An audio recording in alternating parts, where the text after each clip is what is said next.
BRS నాయకుడు మాజీ మంత్రి మల్లారెడ్డి ఏది చేసినా మాస్గా మారుతుంది. మల్లన్న ఎక్కడికి పోయినా నేను పాలమ్మినా పూలమ్మినా అంటూ జీవితంలో ఉన్నత స్థాయికి వచ్చాను అంటూ తన గతం గుర్తు చేస్తుంటాడు. అయితే తాజాగా ఎంపీ ఎన్నికల ప్రచారంలో వెళ్లిన మల్లన్నకు ఒక చోట బర్ల కొట్టంలో బర్రెలు కనపడ్డాయి. ఇంకేముంది, ఆ బర్రెల దగ్గరికి పోయి వరిగడ్డి వేశారు. అంతటితో ఆగకుండా నేను మీకు ఎంతో సేవ చేశాను అంటూ అన్నారు.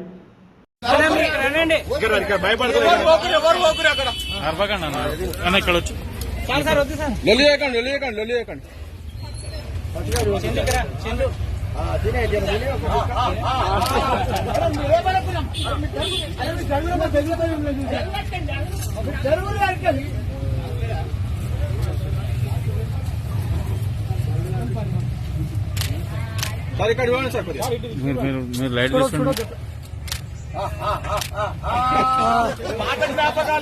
మల్లారెడ్డి సార్ గారు మీద పడితే తలకాయ నేనే మల్లన్నను